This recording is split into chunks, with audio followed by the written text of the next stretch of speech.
Good evening. Evening. Evening. Hello, everyone. That's right. There's 4 of us this evening. There's 4 of us. Four down and outs. The gang is back together. We got the girls' side and then boys' side. We have. Hi, William. I hope you're doing well there. Hi. So we got myself, Dan. We got Viv.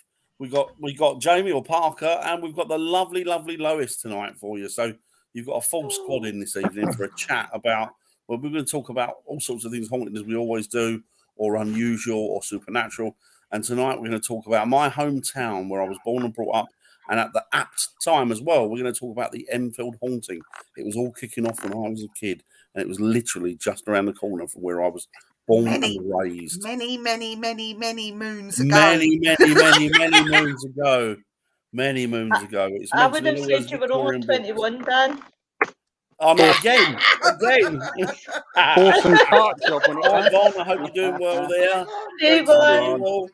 So we're going to talk about the Enfeild haunting tonight. But before that, I want to ask everybody how their week went and did they have a good one? Everybody? Not really. No, Jay didn't. Jay definitely didn't. Are you at liberty to tell us what happened, Jay? Or yeah, I got rushed to hospital. Suspected chest pain, so I suppose it's a bit of stress, stuff like that for what starting a new job, stress, home life, family. I'm going through a bit with my dad, but at the end of the day, I'm still here. I'm all good. So I just want to thank you guys for the support and love that I got over the week. It does mean a lot. So thank you ever so much, guys. I really do appreciate it. Mate, you're welcome. Get better.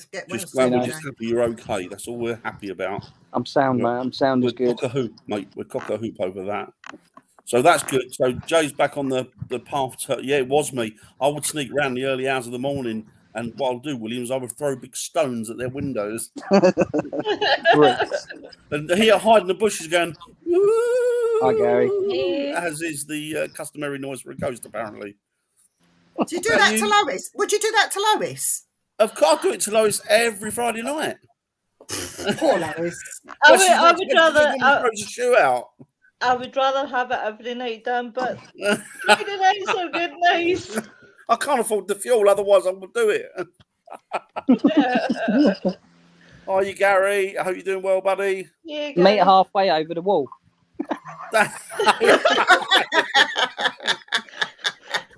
I'll be behind the wall. Hiding. Ready to go. Boom. Exactly. So yes, how did your week unfold? Lois, is it good or was it indifferent? Yeah. All good. Looking forward to obviously seeing you guys. It's always my Tuesday with my dudes, and I mean Parker. Always a pleasure, never a chore. There's always a downside to these things. He did miss Vickers and Tarts night though, didn't he? So I know. Yeah. I did watch it back. It sounded quite funny. It was quite good, but. It was so funny. I think an hour went by so quickly, and then another hour went by so quickly. It did. 2 hours. It did. Very quick. Very, very quick. And young Vivian, what about you? How did your week unfold? Was it good, bad, indifferent? I had a good week. I took the grandson out. We went over to Ely, and we had a picnic right by Ely Cathedral. Oh, lovely. And they had a theatre company was nearby showing Alice in Wonderland, but we didn't do that because Darren would have disrupted the play, so to speak. So we didn't bother going in. We just fed the ducks and the swans on the river there. He's got no fear. We had to strap him in the pushchair in the end because he would have been straight in the river. So typical boy. Yeah, typical boy. But yeah, keeping me on my toes. I'm getting old. Good. That's what they're for. Isn't it? Do you want another one? Fit and healthy. Do you want another one? In what respect? You can have mine, or I'll come up to see you. God. I don't know what's worse, Jamie or his son. No, his son. His son's quite good. Definitely, Jamie. So just this sharing this evening, out what are we there. talking about, Vivian? What are we talking about? I've mentioned it. What is it? We are talking about the Enfeild poltergeist. We are So talking about the Enfield poltergeist. it happened a little while ago, but not just the fact that it's right on Dan's doorstep where it happened, but the fact that it's my ultimate hero who literally piqued my interest in the paranormal, which is Maurice Grosse. So I was quite excited to talk about it, and especially about Maurice himself. I've got some pictures. I was going to download. I've got an interview. It's a very old interview. It's on a tape cassette. I was going to download it, chop it up, and play excerpts from that interview, but it was a lot of hard work, so I scrapped that idea, and we just got some pictures, some black and white pictures, to have a look at as we're going through it. So I'll put them up as and when, Dan, if you want to start it off. And Yeah, it was. I was a kid at the time. I was probably 6 years old. I would imagine 7 years old, and my interest in the paranormal had already been piqued anyway because it was something that I'd been ever since I was a little dot, as far as I can remember. Like you guys, like a lot of people that are involved in paranormal, it's something you can't remember when it happened. It was just seems it's something that's always been there. It's always been an interest, and of course, my mother was an ardent paranormal follower. She absolutely loved stuff like that. And so the first I knew about it is that there was these whispers going around that there was this house, which was probably about half a mile, maybe 3/4 of a mile from where we lived, and it was in oh, all Von, the. sorry, Von, I That's hope right. he's okay. Just go to your husband, and we'll catch up with you soon. Just Yeah. hope Oh yeah, everything's all Vaughn. I right. hope he's okay. Yeah, Make I sure hope he's he's all okay. right, and Oh, hope he's all make right, sure he's Vaughn. taken care of, and take care of yourself as well. We'll see you when you get back. Hope all's well. So yeah, so getting back, I remember it happening, and I remember all the sort of fanfare that was around it. But we didn't really have an insight into what was going on there until some time after, when the book was published, and that was published by not just Maurice Grosse, but it was also published by Guy Lyon Playfair. Now, the thing about Guy Lyon Playfair is Maurice was he got into the paranormal. I think it was through the death of his daughter, wasn't it, Viv? Yeah. I think that was the one that piqued his interest, and he wanted to see if there was any truth in sort of the life behind death, as it were. And so he joined the what was it? It was the Ghost Society, and it was something else, wasn't it? He joined Wasn't it London the London Ghost Club or something like London that? Ghost Club, yeah. And one of the first cases they gave, not one the first or one of them, was the Enfield poltergeist haunting. And so he turned up and he assessed it, and he saw that there was stuff going on there that he couldn't quite get a handle on. He couldn't quite understand, and it was a little bit beyond his understanding at that point. So he wanted to get somebody else in who was well versed in the paranormal, and so he went for Guy Lyon Playfair. Now, Guy Lyon Playfair had a pedigree within the paranormal that was sort of second to none. He So was he'd done a lot. he He'd was done a lot of. a newspaper reporter, by right? He was as well, yeah, he was. But he'd written books previously on magic and the occult, but it spanned Africa, South America, Central America. So he'd Do you want me? stayed in a lot of these villages and he'd studied it. And Do he you want me came to to put the a? conclusion that a lot of it was trickery, although there Do you, was stuff there that you couldn't do you want me actually to put find the an pic? answer for. Do you want me to put the picture up of him now? Yeah, put a picture of Guy up. That'd be great, please. Bear with me, caller. I'll see if I So can get this done. So was Guy the investigator that went to the Enfield hauntings? Guy went in as an equal. He didn't go in. I mean, he was called in because he could specialize in things and he could smell a rat. And they thought, and I think it was that, I think that Maurice Grosse felt that there was another element needed there. Somebody who dealt with something in a lot deeper research. And so Guy came to the front. He came to the fore, and he concluded that there was stuff going on there. Initially, I think he thought there was some trickery, there was some skullduggery and all sorts of stuff. But very quickly, he realised that this wasn't the case. This was a real bona fide haunting that they were dealing with, or a poltergeist situation they were dealing with. And so, the further it got into it, the more Janet and there you go. The more Janet started to become possessed and taken over by this entity. And eventually the entity, it spoke, and it spoke through Janet. and it spoke in a way that could. A lot of the people that did the research, like vocal research and stuff like that, and scientists, they said there is no way that voice could come from a young girl. There's no way. And even if it were to come from her, within literally less than a minute, her voice box would have been totally destroyed for life. So she couldn't do that. Eventually, as it went on, things might have died down slightly, and then they did find the girls were kind of playing it up a little bit. If you see the picture, can you just let me know? Yeah, oh, sorry, Viv. Yeah, we did see it. Yeah, sorry. Yeah, we did see it. Yeah, sorry, we did see it. And so that was Guy Lyon Playfair. Was that Maurice Gross as well there, Viv? Yeah, I'm going to get it up again. Bear with. You keep talking. You keep talking. Was there more like about 30 witnesses to the Enfeild? Well, very good point. Because a friend of mine was a police sergeant, not at the time. This is some years after, and he was based with the Metropolitan Police, and he was in Enfeild. But as he was joining, there was a woman that was leaving that was actually the policewoman that entered the property of that house in Green Street. And she saw the activity happen firsthand. So what she saw is she saw things flying around the house, things that were sort of semi-floating, stuff that was thrown of her, and a chair that was pushed across the room. So she'd actually experienced all that. Police got out there quickly because it was a case of what we're meant to do. There's nothing we can do here. Yeah. This is sort of beyond our remit. You know, we don't understand what's going on. And so Maurice and Guy Lyon Playfair, they sat down and they did the most in-depth and probably ardent and I would imagine clinical investigation of that property that they could. And they concluded at the end of it that it was paranormal activity. In turn, it was a spirit of what was the guy called, Bill, Viv?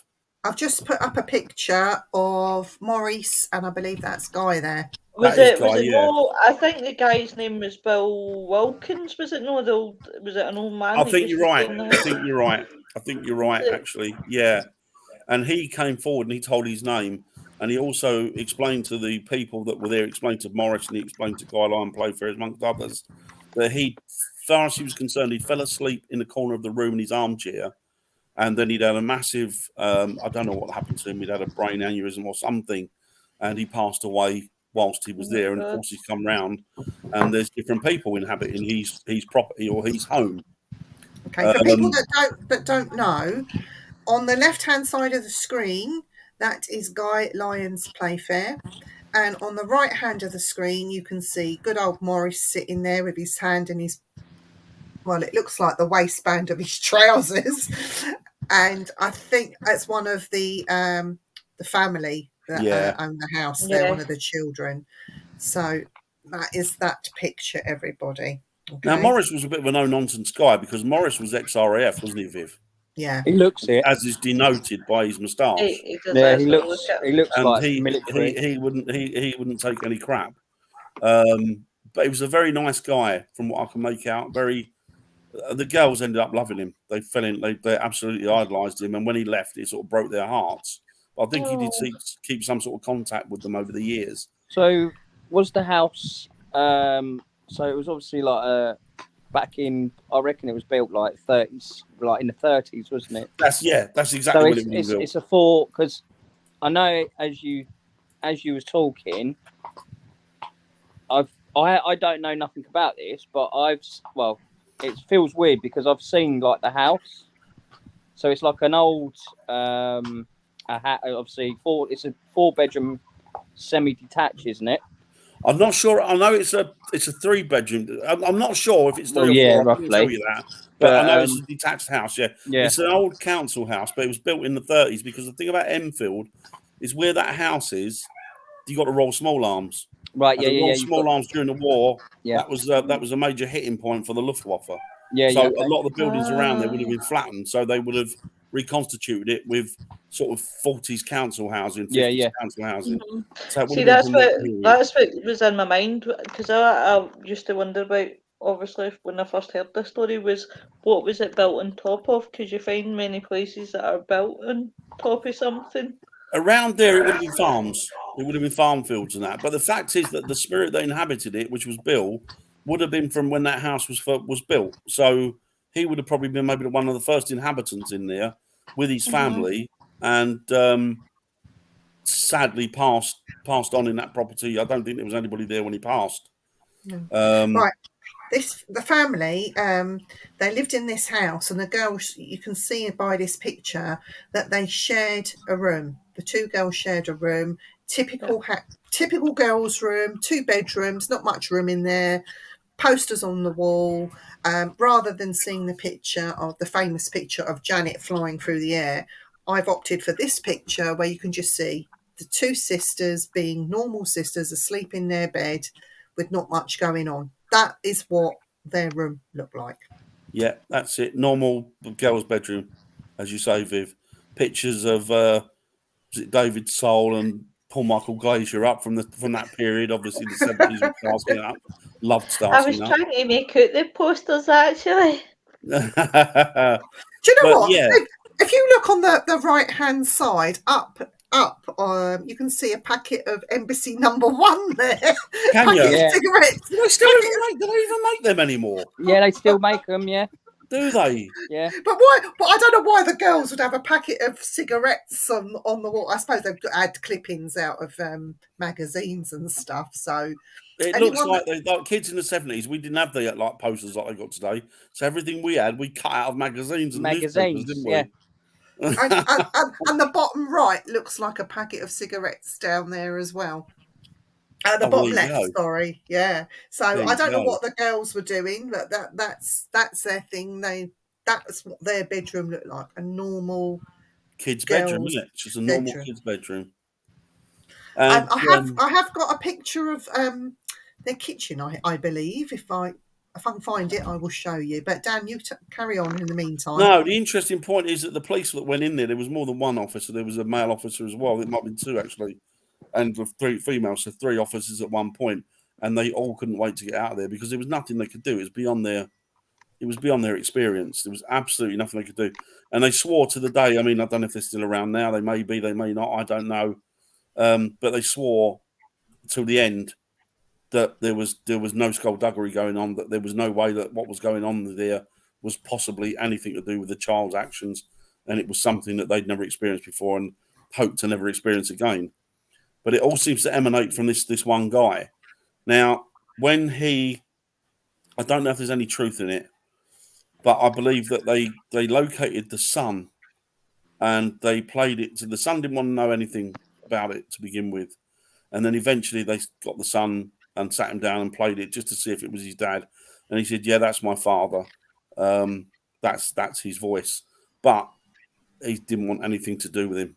He didn't want anything. So I don't know whether that speaks volume as the guy as a father. I don't know.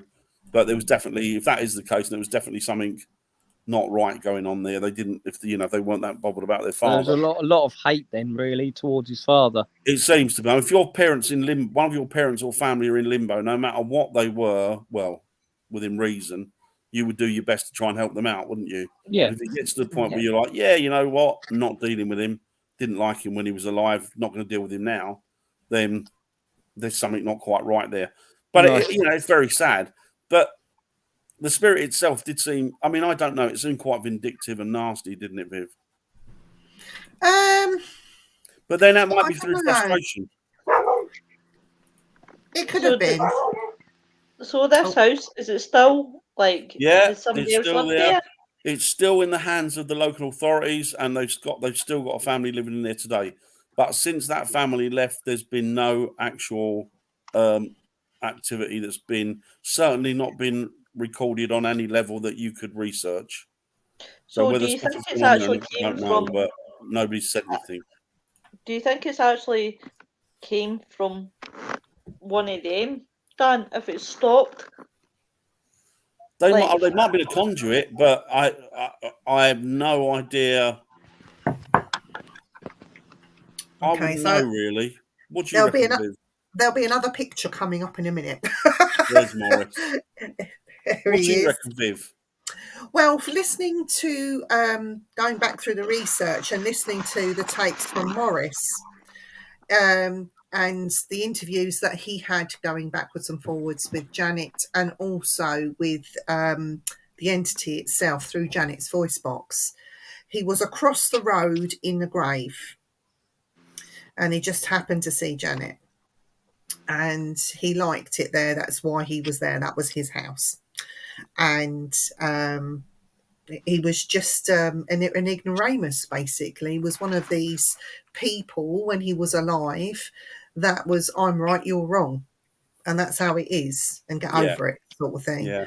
And the fact that he could use Janet's voice box to communicate and to do certain things, she was just used as a tool. So that's how I see all that happening. She was just wrong place at the wrong time, sort of thing. Well, I did some research on where he's buried, and he's not buried there at all. He's Is he actually not? buried over the other side of Enfield. Oh, is he? Oh. Yeah. So he's buried up where my family are. So where my parents are. So he is a good 3 or 4 miles from that property. Yeah. There's So- Morris again. I love Morris though, Dan. Look at him. Look at Oh his no, moustache. Morris is that proper gentleman, wasn't he? No, Really look at nice guy. He's sitting there. He looks like he's sitting there thinking, "What am I having for dinner tonight? I'm fed up with beef. Can I have chicken?" I bet you he's listening to something. He's trying to take it in, isn't he? He looks like he's trying to take something in. Yeah, It's either that or he's fell asleep. yeah, that's what I think. He's got his hand in his pocket again. He's I'm looking at what he's wearing. He's got a tank top, tie, and a shirt. A nice pair of check trousers and a jacket. Dan, take note. Very smart man. Smart man. Do you know? I couldn't picture Dan wearing all that. No. Well, it wouldn't fit me. It's not becoming, is it? Not now, anyway. I have seen people trying to replicate that on investigations. I saw a Have couple you of guys really? turn up one day wearing suits and ties trying to replicate it, and they just looked like twats. No, you're Yeah. joking. Yeah, no, they did. They turned up the equipment, suits, ties. One had a pipe, so they're trying to replicate the old ghost hunter. One How had a can pipe. they, They were though? about 18 years old, so they'd obviously got this idea, this Hollywood idea of a TV idea of what a ghost hunter was from that period. And I mean, didn't Morris have a pipe? He did, didn't he? He did, yes. He had a pipe, didn't he? And so He did did. like Harry Price and all that. They had pipes. So I think what they were trying to do, they were trying to be throwbacks to an earlier time. But it's like you look at me and thought, yeah. Oh, well. But I am attempting to share another picture, Dan. Dan or Jan, come on, you want Dan. Well, to Jan at the weekends. Jan on Fridays.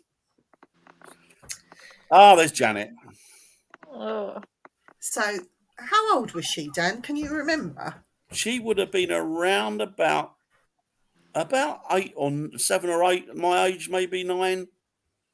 She would have been around about that. So when that picture was taken, because she had an older sister, didn't she? She did, and a little brother, I believe. Yeah. And I think it was just her mum, wasn't it? There wasn't any father there, I don't think, was there? No.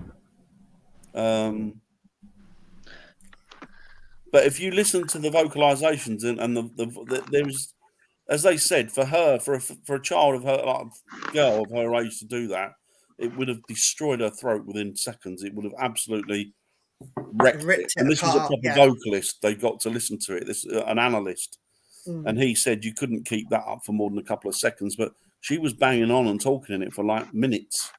An hour. So, an hour interview. There was an hour interview that Morris got with the entity. And a lot of people, they say, oh, well, look, she's smiling, she's laughing through it. She wasn't. If you could see, she's a typical kid of that. She's got protruding teeth. Yeah. And so when she closed her mouth, it looked like she was smiling and whatever, but she wasn't. It was just a case of what's the kid meant to do? And if you look at her face, I don't know what you think, Lois.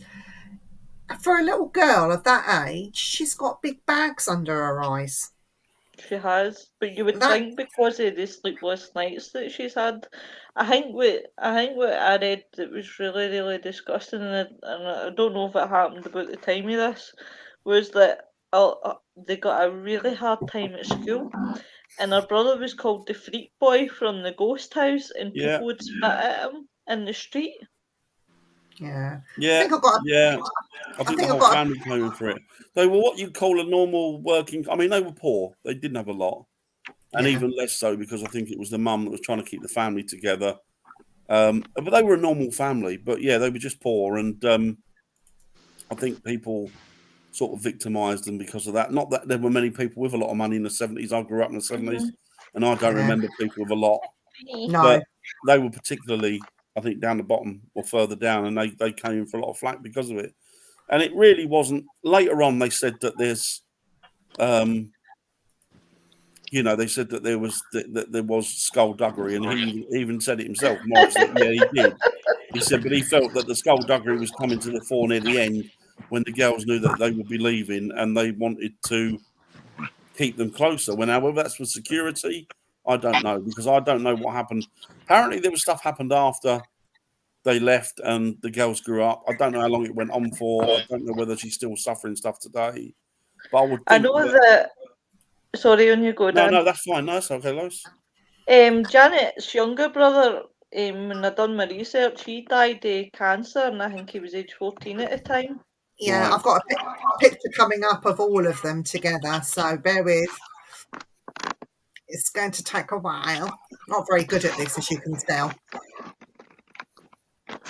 I'm doing a bit of Jamie tonight. I'm making everybody seasick. Try to get comfy.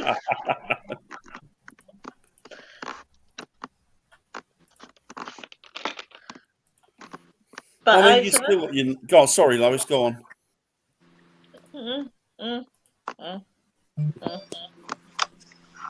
There you go.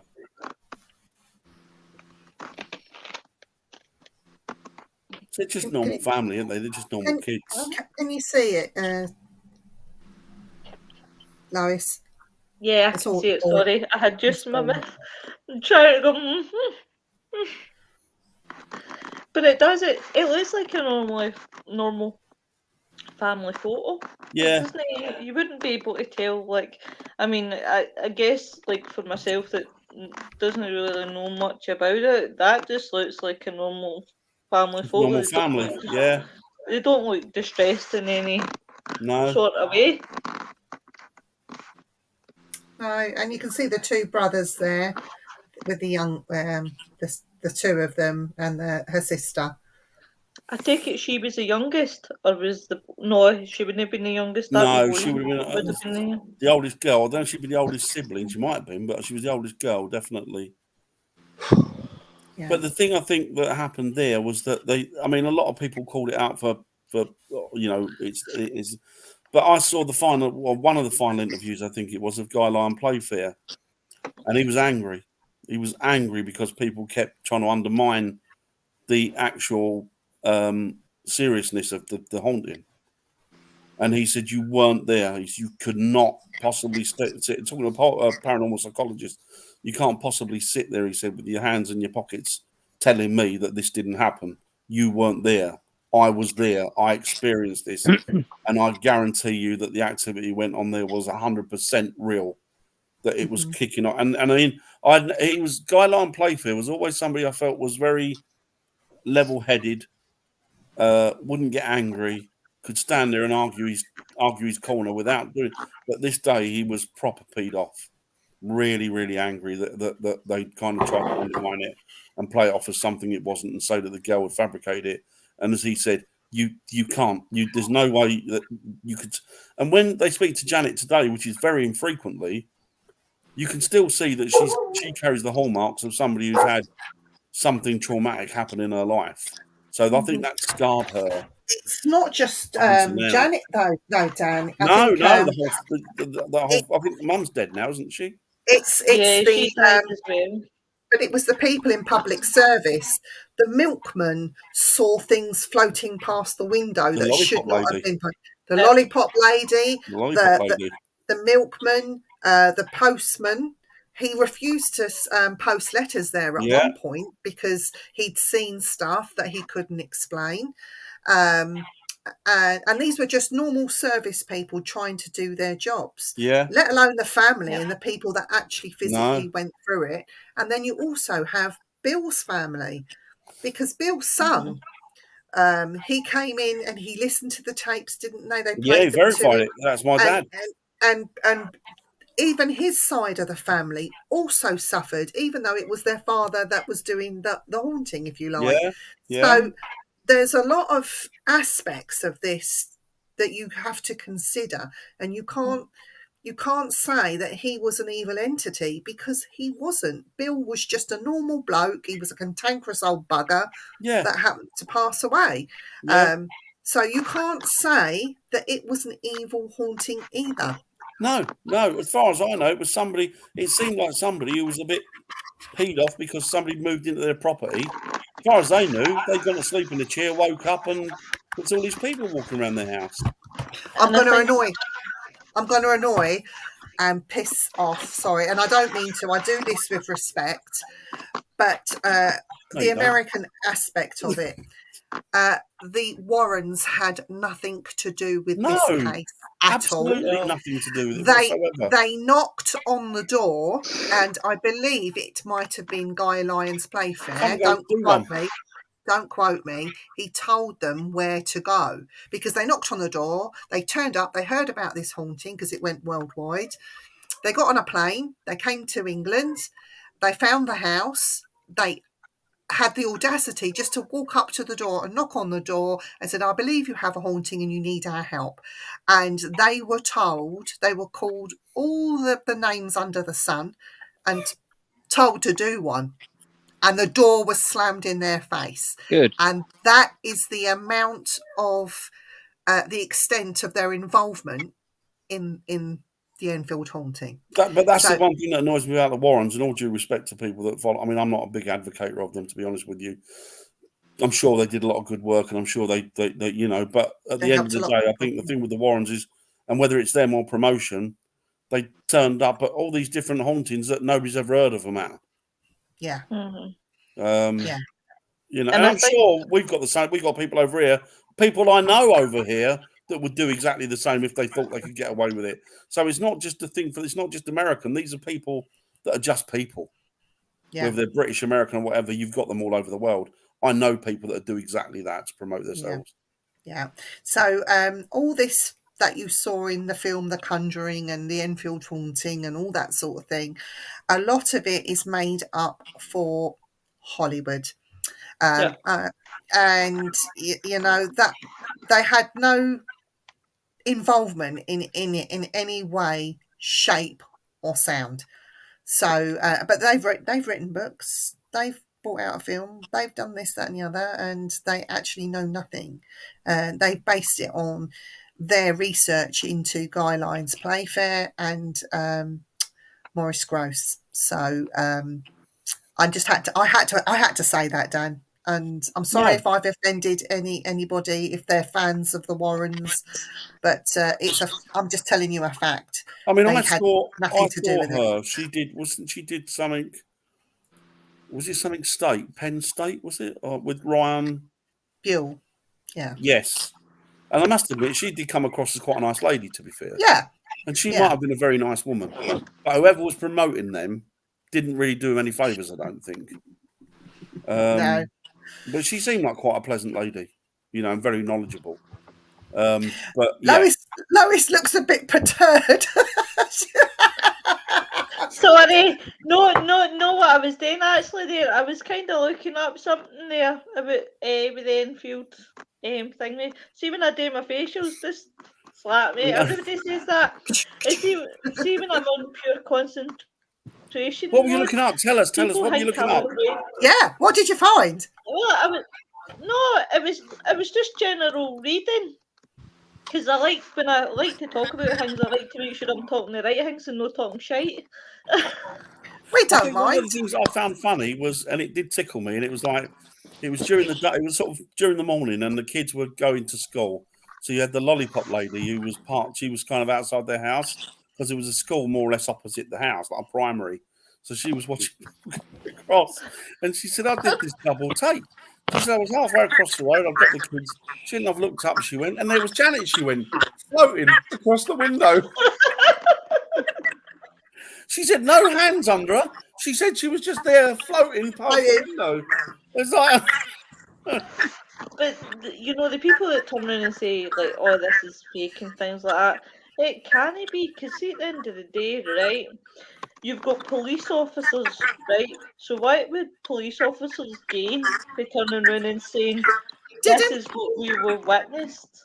didn't two of them that went in, they saw the marbles being launched across the Yeah, room from yeah, nowhere. Two big burly police officers stepped into the yeah. house, They didn't hang see around. They these got out there, didn't they? see these marbles being launched at them from nowhere. They just materialized in the They room and saw a ball or something, or it was something, wasn't it? Like a ball or like a rubber ball, but it was like just going around the room. yeah. And they've walked in and gone, yeah, nothing we can do here. What? Nothing we can do here. Bye. Whoop. Woo! Chantel Chantel's in the the house. room. Chantel in the house. This Yes, is she amazing. is. In the room. Jamie, what have you got to So say? you could do falsy or What? Dan? Jamie, What? Chantel is in the house. I said hello. Was You it really so- need to get that shit can blow her a sorted for kiss Friday if she when you wants. go, what? Yeah, do that. Well, Chantel, we will slip in later for you. Mhm. You're not late. You're suitably early for the next one. But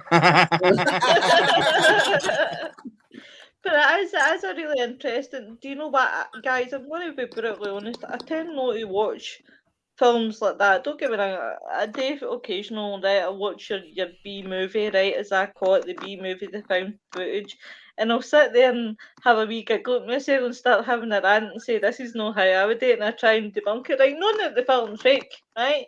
And I've always, when people say to me about ghost shows, I've never even watched a ghost show. No, you haven't Lucky if missed I anything. watched for, you know, the first 2 minutes. I've turned it on, maybe if it's on Pluto, I've turned it on for a couple of minutes, and then I get what? bored.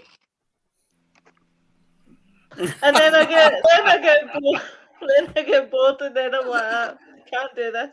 Right. But for the moron translation, what are that? To be fair, ITV did a 3-part documentary series on it, Yeah. and I watched it. And Timothy Spall, the actor Timothy he's a great Spall, actor. Good actor. he did Maurice Grosse proud. It wasn't over dramatized. It was the story as was, and it wasn't done for Hollywood. You know, there was no big ghost scenes and things I like that. enjoyed it. Was, I enjoyed watching that. and they actually did. They did him proud.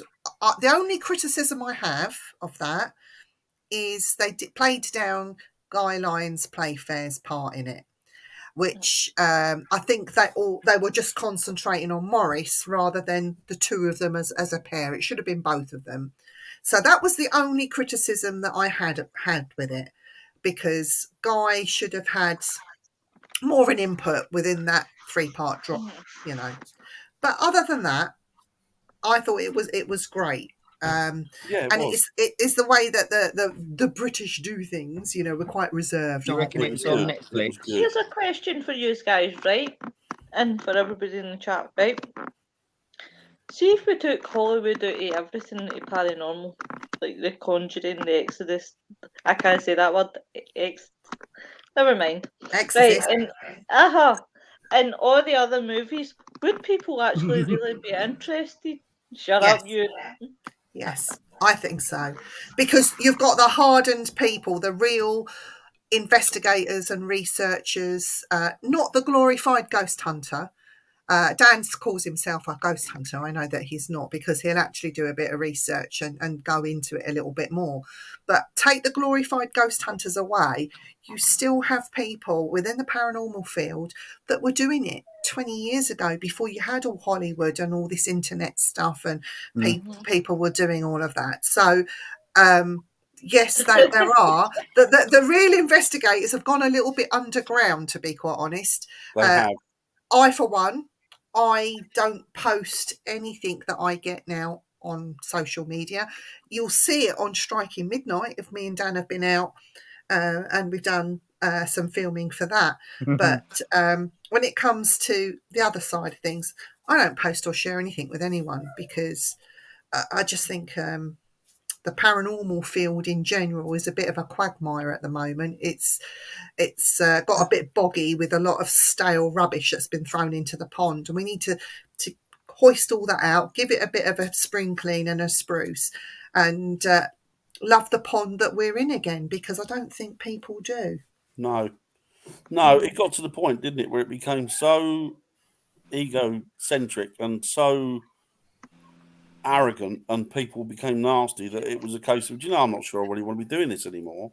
But rather than move yourself completely from it because it's what you love, rather than move yourself from it because it's completely what you love, the next best thing is to just get involved with people that are like you and sit on the periphery and let them crack on. I mean, I've given up putting posts on Facebook about what do you think of this, what do you think of that, any ideas on what this could be, because invariably it'll end up with egos, and it ends up with arguments, and it ends up causing a free-for-all, and it's like, I don't want to be part of that. I don't even want to be party to it. Healthy debate seems to have sort of gone now, Dan. People don't know how to debate. I mean, are they not teaching that the children in the secondary schools? Like, we had to learn how to debate, put your fors and against arguments up, but not actually get personal and argue with people. I think that things like facts and science have become an enemy of society now, because people don't want to adhere to facts and science. They want to adhere to feelings. And with all the best will in the world, feelings ain't the way to go, is it? It's facts and truth. And no matter, even if you don't like it, there are things that I don't like and things that I hate. But if they're found out scientifically and they're presented to me scientifically or properly, then I'll take them on board. But I'm not going to listen to your feelings, and I'm not going to be dictated by what you think. And there's my truth, there's your truth, and there's the truth. There's only the truth. There's no my truth or your truth. There's just the truth. And that's what annoys me. And I think that it's become, I know what I'm on about, so therefore it's fact. Well, no, it isn't. No. I've done a lot of things over the years, and I've been in it like you, Viv, a long time, and I've made mistakes, and I'm still making mistakes, and I'm still learning, I'm still saying things and then backing back on them because I realise that tell the truth. Tell the truth. I'll slap you. Well, there's that as well. But the thing is, though, Lois, Dan started slapping me back, and he slaps harder, so I've got to be careful now. When I've got to slap him just at the right moment. Everybody slaps me. It's a slap circle. I stand in the middle, and they just slap me round and round. See, I would give him a hug first, and then slap him. Do you know what, though? Parker, Thanks, William. What two words should we not say to Dan? What's that? Say that again, sorry. Oh, I know where this is going to go. What two words should we not say to Dan? Do you know? I don't know, really. He knows. He's forgotten. They're on the back of a shirt. Lois, Yes, these are the two words you're not supposed to say to Dan, because listen to his reaction. Go on, Parker. Down the market, innit? Down the market. Down the market. It's an old Seven Days song, but it's down what is it? Down the market. Down the market. Down the market, but we see down the market. Yeah. I don't know what the village is called, but yeah, that was funny. That was down the market. Yeah. I totally watched this interesting documentary. I meant to say to you guys before the show. See, when we were talking about the alien autopsy the last time and whatever show. The thing is, David, I don't agree with that. Truth is not subjective. Truth is the truth. There's no subjective about it. I don't agree with that. Sorry. Truth is truth. You can't be subjective about the truth because it ceases to be the truth. No, I disagree with it as well. A person's reality might not be your reality. No, I get that. But it doesn't mean that it's right, because no. The fact is, there's only one reality. All right, there's different realities, but there's only one reality. Is not subjective either. No, you can't say things are subjective, because then you start saying words are subjective, and when a word becomes subjective, you can alter it to mean what you want, and then you can change the truth. Yeah. And people with mental health issues, their reality is completely way off the scale. People that have things, things like what's that, split personality disorder and Bipolar. Emotional unstable personality disorder and bipolar disorder. I believe in spirits and ghosts, but I'm not saying that's a fact because it's not proven yet. No. This is what I believe, but it's not a fact. Dan likes the old slap and tickle. No, that I know. Yeah, as well. No, it's not subjective, slap and tickle. No, I'll slap him. Somebody else can tickle. Ooh, schizophrenia, yes, Robin, that's the one, exactly. Robin. Yeah, exactly. There's only just facts and it's just science. Everything else is just to make you feel better. And as well, you'll find as well that people in the paranormal field today, I don't know what an NLP the basic is. tenet of NLP is the map is not the territory. Reality and truth are subjective. What's an LP? If you don't Sorry, mind, the basic tenet of linguist what? Programming. NLP is the map. It's not the...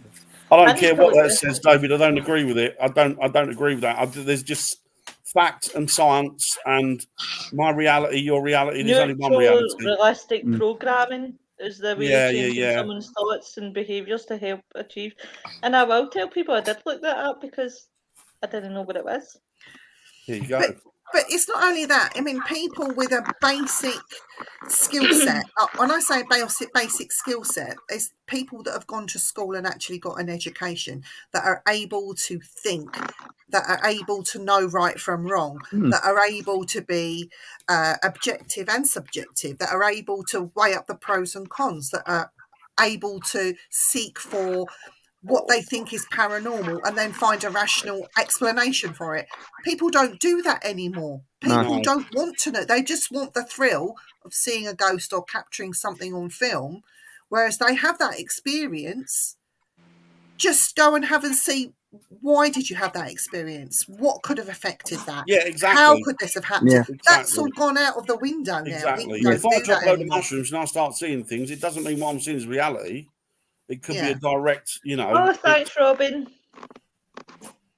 Yeah, she's sexy as aloe, isn't she now? Look at her. Still ginger. You're just jealous.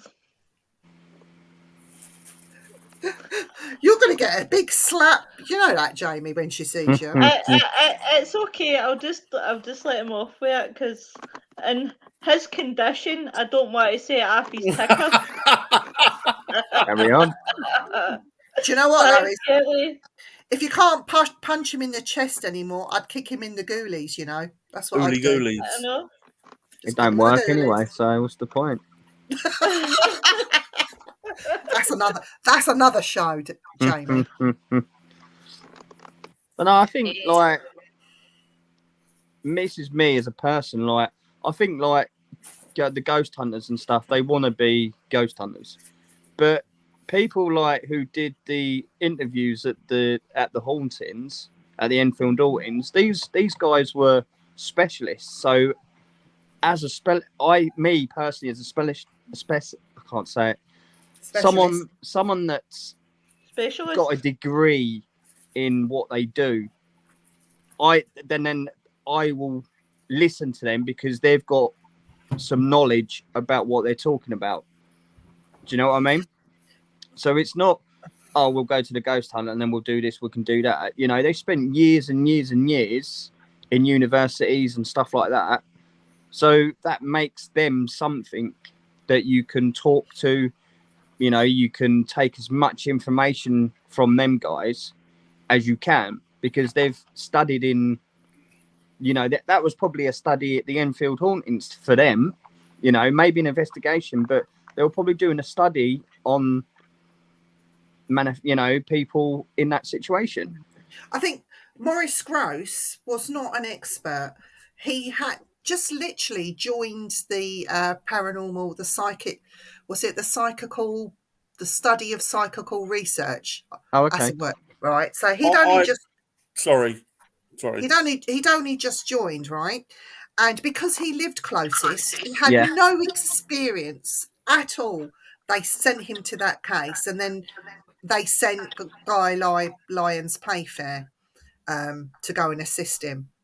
Guy had more experience, and being the reporter and all the rest of it, he worked for a newspaper.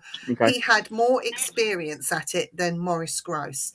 And yet, the way Maurice conducted himself, the way he prepared himself, the precautions he took, the equipment he took with him, the discussions that he had with Guy behind the scenes, and what went on with their thoughts and chats with one another, far outweighs the paranormal investigator of today, because the investigators today, they won't do that. They just want this quick fix. They want to see something, and then they want to post it all over social media. They're not actually investigating the case. Why, when, how, who, what's the point of it?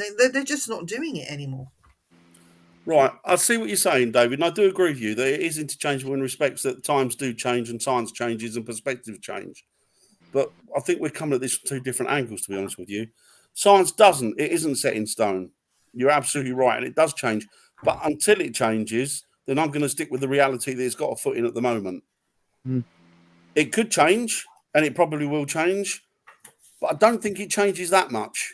I don't think it changes. I mean, the understanding that we got of physics is always interchanging because different thoughts come forward where they change the whole. But as a physicist will tell you, you can take numbers and you can make any sum out of those numbers fit your remit. It doesn't necessarily mean it's right or reality.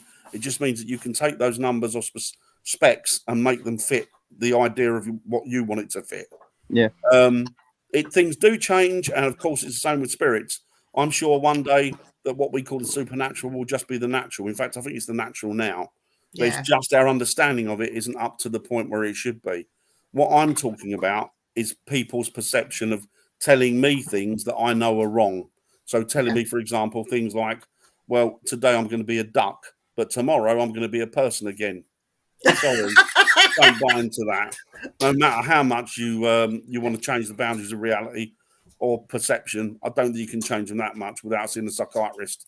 Dan, so that's where I am on that. That in confidence. Why did you have to tell everybody? Dan, we got 2 words to say to you. I do agree, David. You're right. I do agree in that respect.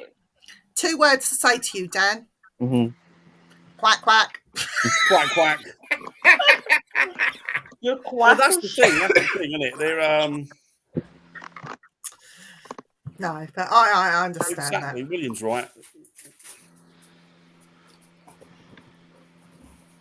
Yeah, Jill. Totally agree with that. I totally agree with that. Yeah. And she says that people rely on apps too much today. Yeah, they do. Absolutely. They absolutely do. Yeah, I agree, William. I agree. It is just natural. I think that people have fell out of step with it, I think. Well, Jill, you can tell Dan to duck off. We don't Everybody like else does. We just say it anyway, Jill. So yeah, no, they're not even nice to use the word duck. They put an F in front of it. Just don't say down on market, because then that just down on market. I love when you say that. I can listen to that. Just send me that in a voice clip. Oh, I will. I will. In fact, I sent you something, Dan. It was a dog. I know this is totally off topic, right? But I sent you a video of what I seen today, and it was I think it was a lab, like a white lab, and it was mothering 3 tiger cubs, and see the 3 of them together. Oh my god, it melted my heart. Oh, sweet. Do you know what, Lois? You want to get Dan to send that to you down and mark it on a voice message. So I will. Oh yeah, please. So you can download it to your phone, and every time you get a text message, it shouts to you down and mark Down it. and mark it. You know when you come down here, we are going to take you to Down and Market so you can see what's there. Oh, that would be awesome. It's not a lot there anymore. Oh, it's funny. Sorry, I'm getting a hot flush. Getting a hot flush. Woo-hoo. So what else are we talking about this good evening? Well, I don't know. I mean, we missed any questions in the chat? I don't know. I don't think people were. I don't even think there is any questions tonight. No. No, not a lot. Apparently, we are not reserved people. Well, that's true. Well, you're just you, Dan. You're just uncouth. I'll bring everything down to scum level. Oh, Damn, Market. we have missed a question. Have we? Aye, someone says, what is Parker saying? Don't know. Parker, What? somebody's asked what you were saying. But I was kidding on. Yes. William said that the girls, yeah, they did, William. They did. They said they faked some of it. And that's what we were saying, that was what Maurice Gross and Guy Lyon Playfair had said, that they admitted to some of it faked, but that was near the end of the investigation when they think that things were tying up and that they were going to leave. So they were a bit concerned about being left on their own. And I believe they moved to Southend, didn't they, Viv? I think they moved to Southend, didn't they? They relocated. Janet is still, well, all these years later, I think she's still in Southend. Southend. So yeah, so they moved out of it and away from it. Not too far, but far enough to get away from Enfeild, I would imagine, for them. Do you think though they've said that because the pressure's been too much when you get like the press in your face and putting things in front of the paper? I think didn't Janet Dan will answer this, but I'm sure that Janet had to go into hiding for about 20 years after this. She did. She was hounded, wasn't she? She was hounded big time. She was absolutely hounded to the point of where she just went off the radar, didn't she? Lois, read that out. Scottish way, not down Hammarket. What? Dan. What? Listen to Lois. Say it again. Not down Hammarket. Down a market. So Gary says, do you think that puberty had something to do with the Enfeild hauntings? No. I honestly don't know. I don't know. I don't think so. I don't know. I don't think so at all. Good question, Gary. Yeah. But I wouldn't know. I mean, they would have been coming into that. Well, I don't know. It might have been a bit young, actually. I don't know. Yeah, no, I don't think it was at all. I think people put this thing about puberty, girls going through puberty is the reason why all this. Do you know what? I think I wish people would stop doing that, because that's not the case at all. Not in all cases. Very few. You know, what happens to the people that have the same experiences that are in their 40s and 50s? Well, yeah. Well, exactly. And you saw that the investigators were experiencing stuff there when the girls were absent. Yeah. So there was still stuff going on there in the absence of the girls, because they moved them out of it for a bit, didn't it? To get the house almost clinically clean and clinically locked down so they could do their experiments. So I don't know. It's an odd one. But I think the thing that has always not shocked me, but made me particularly suspicious about the paranormal in a lot of these properties, not the Enfeild one, because the Enfeild one is documented from that time period. It's been locked down now. We know about the Enfeild one. It's world famous. But all of a sudden, there's these houses like the Poltergeist house which I've done on a few occasions, and I've done that with just two of us, and we've absolutely had nothing in there. But in that though, Dan, did you notice though the claims? I think it's bollocks, because I've never heard of that house. But it's very similar to the claims are very similar to what happened at Enfeild, like the marbles that were thrown and by unseen hand. Well, that happened at Enfeild. Yeah. The little girl was attacked in her bed. Well, that's what happened to Janet. Then somebody else got thrown across the room. I think it was Janet's sister. She did experience something, not as much as Janet though, but she did have something attack her. That happened at the Poltergeist house. So it's on a mirror image. The only difference is they put the monk in there. And the monk had nothing to do with the house. He's down at the Abbey, which is way over the other side of town. See, that's the thing I couldn't understand as well. It's like, well, if this house, the Enfeild house, yeah, all right, I was born and brought up around there. I know about that because it was happening at the time that I was growing up there. So was there when it was happening, right? And but that was nothing. I mean, lots of people that you speak to anywhere, you talk about the Enfield haunting, and they'll talk about hauntings, and they'll automatically, well, mostly automatically bring up the Enfield haunting. Yeah. Nobody, until it came on the market, ever brought up the Pontefract haunting to me. No. It was never a featured scene. And then all of a sudden, these houses that started to spring up, well, this house has been haunted since the early 70s, and dirty, and you think, well, I've never heard of this house before. Anthony says that he found that house active happen even in the daytime. Oh, what, the Pontefract house? It might have been, Anthony, your experience might have been totally different than mine. I'm not saying it wasn't. I'm saying that for me, we slept there, two of us, and we just locked down there, slept in different parts of the building, fell asleep downstairs, and just nothing. We didn't get anything. Whether anything had happened while we were asleep is open to thing, but we didn't experience anything. I can't speak. The Grey Street's one of them that perplexes me from the point of view that this just came out of nowhere. I can tell you about De Grey Street. There is absolutely nothing that goes on in De Grey Street. That man needed help in paying the mortgage for reasons beyond his control. To say that that was haunted was a way and an income. To be honest, the house is not haunted at all. But his garages or the buildings that are behind are very haunted, but he can't let public in there because it's not safe to. But as for De Grey Street, yeah, I don't know about De Grey Street. But I don't know nothing about it, to be fair. It was one of those buildings that cropped up, and it's like, well, hang on, where's this come from? This is maybe a poltergeist haunting. I've never heard of this before.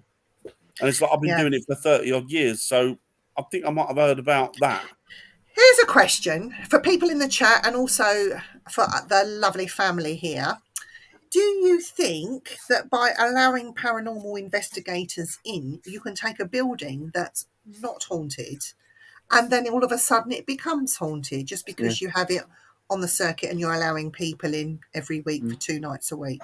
Well, I think you're going back to the Philip experiment again, don't you? Where they got a house that was completely negative of any activity. Yeah. And then they introduced a ghost in there through literature. They'd written about a ghost and they planted it there and it became Philip. And then all of a sudden, Philip took on a life as his own entity. So was that a creation of a spirit, or was that a spirit that was already there and thought, hey, I'll jump onto this name Philip? And the thing is with the spirits, we're assuming they're human. We don't really know, do we? I mean, they could be any kind of energy. We don't know. I mean, I don't know. I don't know their abilities and their powers. They could be magical energies, for all I know, that have got access to all the information that we've ever known and ever will. Andy's just took the words. Andy's just took the words right out my mouth. Yeah, it's right. It's true, Andy. Yeah. But it's the same, I suppose, when you look at the other flip side, it can be the same for locations. People might go to strange things and then suddenly the prices bump up. Exactly, to prices you can't actually afford, because there was one place that I went to and it was like it cost the team, I think it was about, don't quote me, I think it was about 300, 400, and then when I went for it, it jumped up to nearly 800. Yeah. And I was like, oh, no. And that was just for one room, because Rigger, I was actually inviting Rigger's team at the time as well. Oh, hi, Rigger. And it went up to about £800, and I think it was just for that one room. I was like, no, I want the full shebang. I don't want the one room. So I know of a venue before it came on to that let's say the paranormal scene. Nothing ever happened there. Nothing happened in any way, shape or form. And it's quite an old place. Nearby has some history. Nearby is a little bit haunted, but that's something else. But this particular place, absolutely flat. So this person had said to me, I want to raise funds for this venue to keep it going. I'm going to make up a haunting and I'm going to run the paranormal nights there. And that is exactly what happened. This Haunting was made up. She runs paranormal nights there now, and to book it, it's not an expensive place.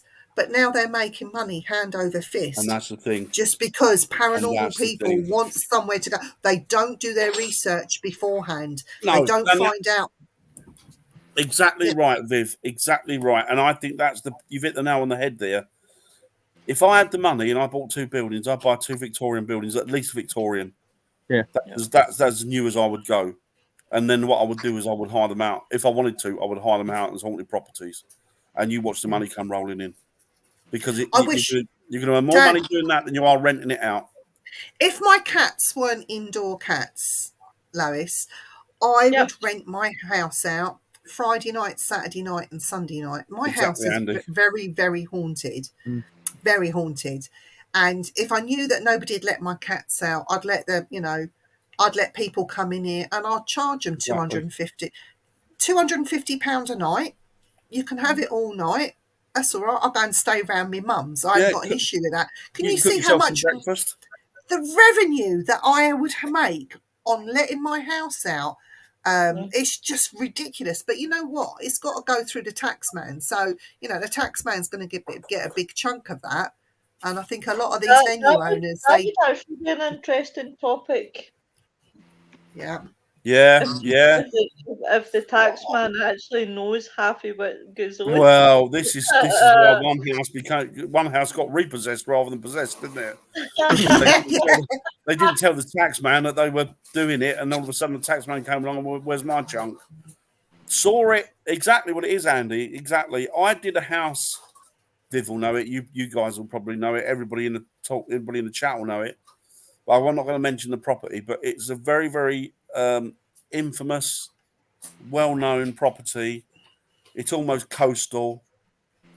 It was used to incarcerate witches. Yeah, I know the one you mean. It was supposedly haunted. A guy committed suicide in there of recent years, within the last 15, 20 years. The house was meant to be riddled with spirits, and I went there and get nothing. And everybody I'd spoke to subsequently, I think I've been there twice and got nothing.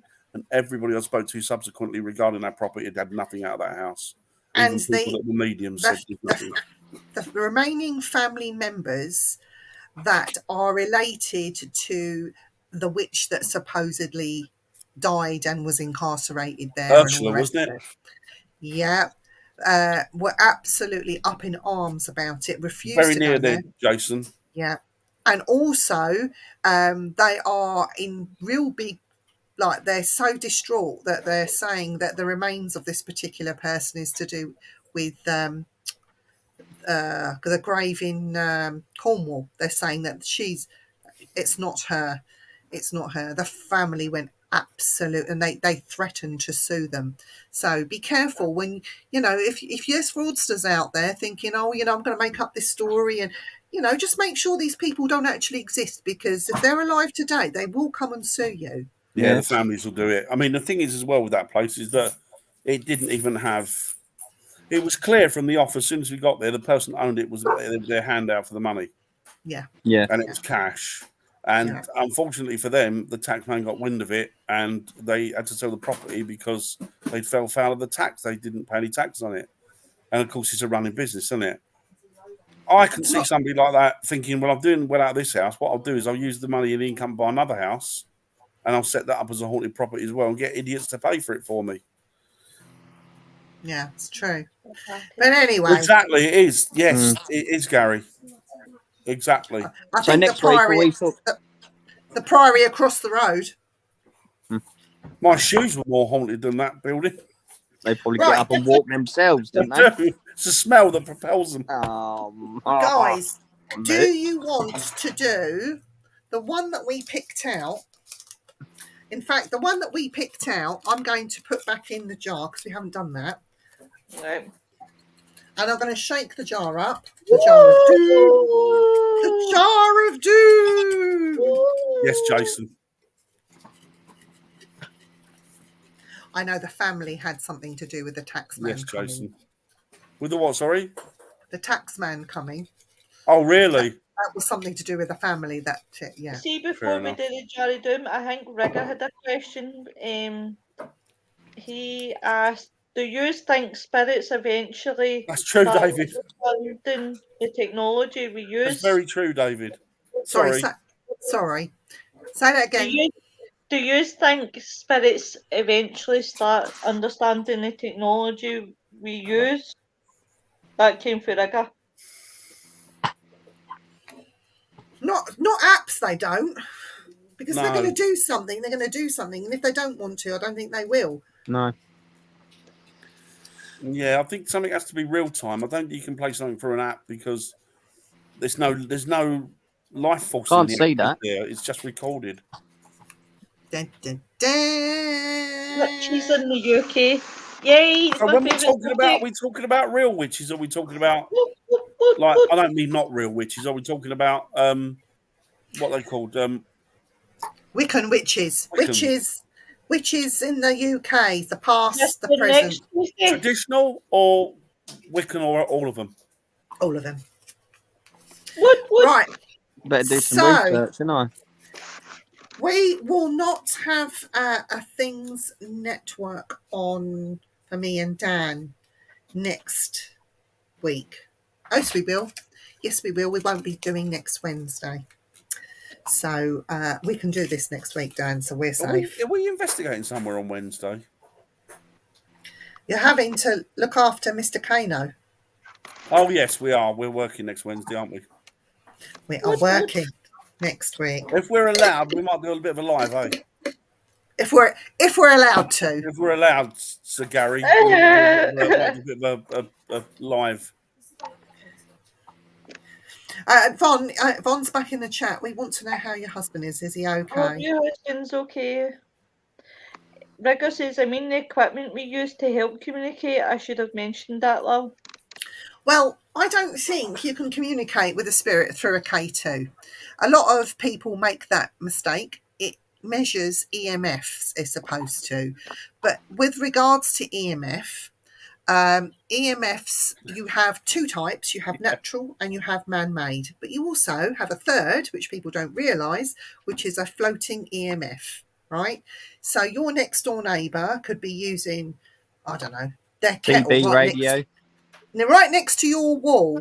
That EMF that they're generating from using that equipment can come through those walls and seep into your room. So your K2 will pick up on that EMF.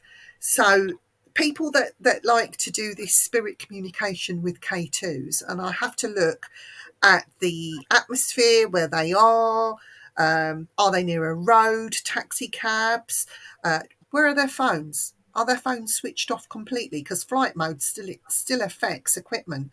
You know, there's a lot of things that you have to bring into consideration. So when you say the equipment to help to communicate, it depends on your equipment.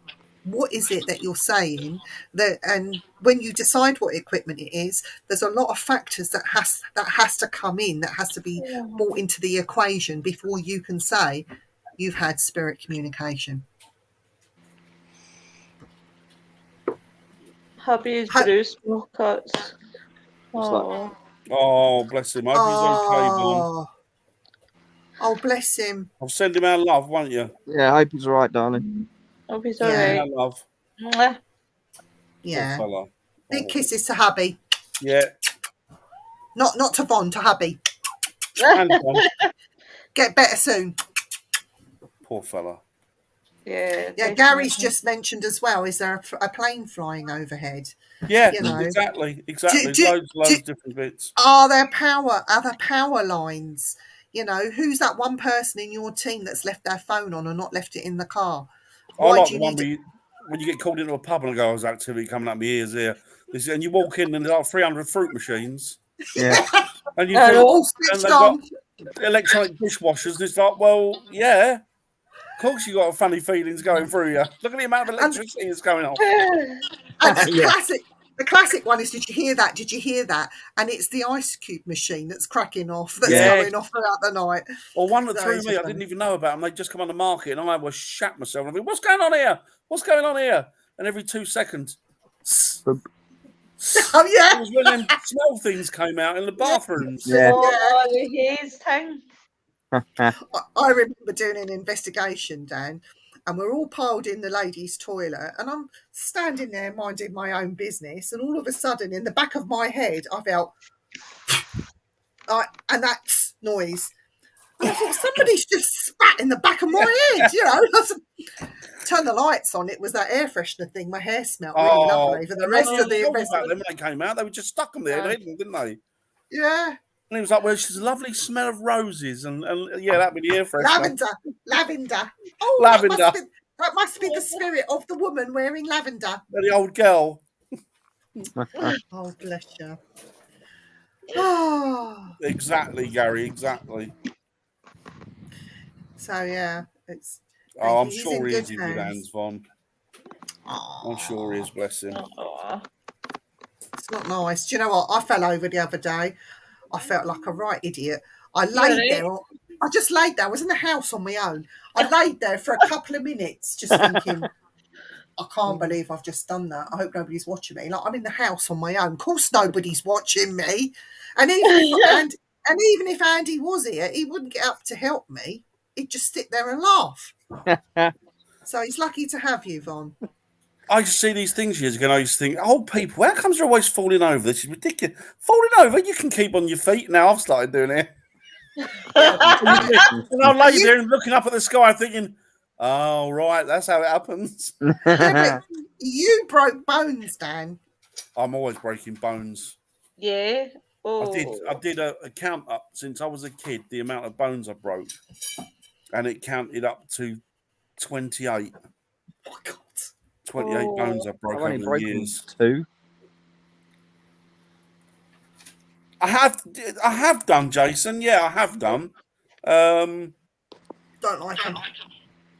Don't like them. 1 or 2 are all right. The only one I will use, and I will freely state this, is Echovox. And there's a reason why. Because my brother's voice, and he's got a distinct voice, was heard through that Echovox 5 years after his death. Yeah. And it wasn't on my piece of equipment. I had sent somebody to his grave that I had never even visited. And she was the one that was recorded it and sent it to me. And I played it to my mum when I... Excuse me. Are you all right? I heard... Oh, God. A lump here.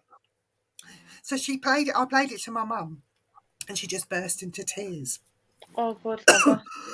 Because she recognised that voice.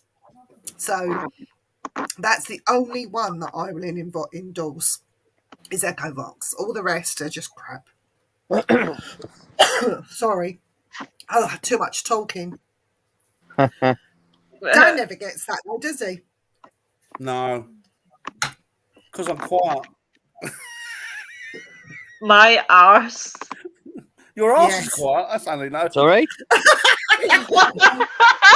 Mine isn't. Oh my God. That must be scary. Bless him. Bless him. He'll come good. He'll do He'll good. be all right. He'll do good. Yeah. I'm sure. Yeah. They're all talking about Echovox. Gary says Echovox is very good.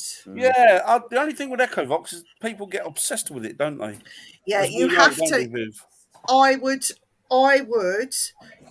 watch the YouTube videos on it, and Danny himself tells you how to set your levels on it and how to get the best out of Echovox. But I would suggest before you go out and use it on an investigation, watch the YouTube advert tutorials, have a play with it first before you would start incorporating it as part of your investigations. But as regards to the other apps, and that's every single app that's on the market, they're all pre-programmed words, and they do listen to what you are talking about. They also tap into your GPS system. They do. They don't they? They circumnavigate where you are.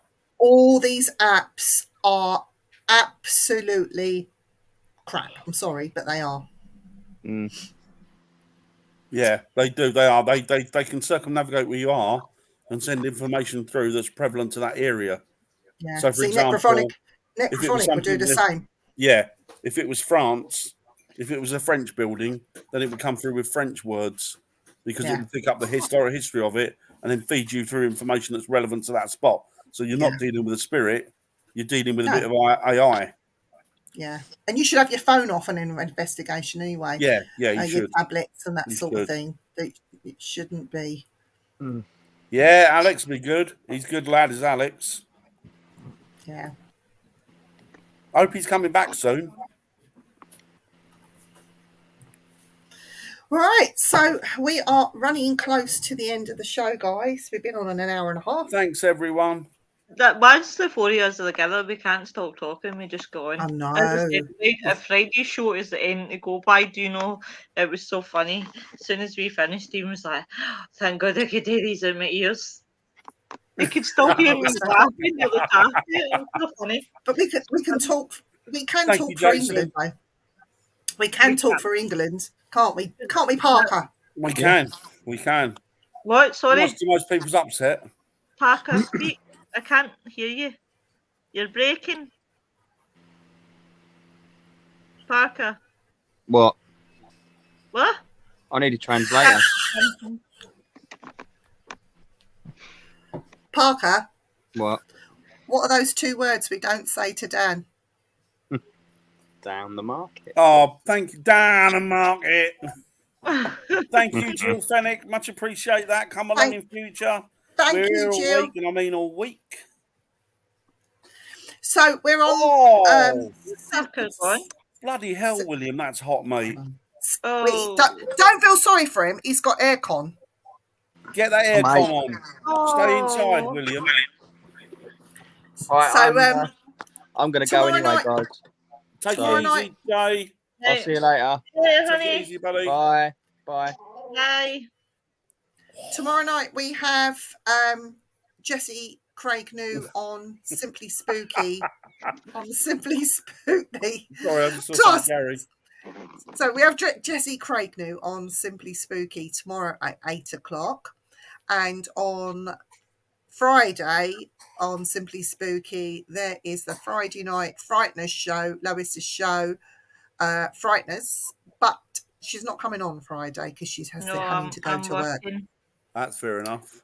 So But, you, we're holding the fort. I'll be doing a lot of what in Glasgow. That's just the downtime. Fine. We'll be holding the fort for Lois. So yes, so we'll be back on Friday. I don't know if is Jamie back on Friday or is he probably working, isn't he? I think he's working on Friday. So it's just me and you, Dan, on Friday. Just us. It's What the we talking about parents on Friday. and the children have run away. Bye, Good night, bye. Von. Take it easy. They can't keep up with us oldies. Take it easy, Von. Make sure that the hubby's better. I'm our love. saying nothing. Thanks, Jill. And for those that don't know, Things Network are running a poll. If you go on the Things Network page on Facebook, they're asking you to vote for your favourite show. Please vote for the Simply Spooky crew.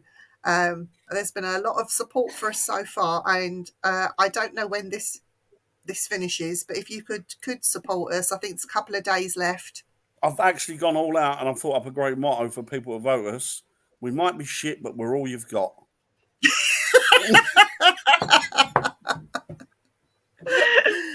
We thank you for your support, everyone.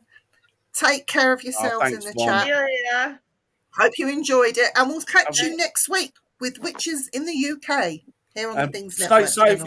look out for each other, but more importantly, keep out the heat if it gets too hot. Yes. Keep well hydrated and look out for each other. See you later, guys.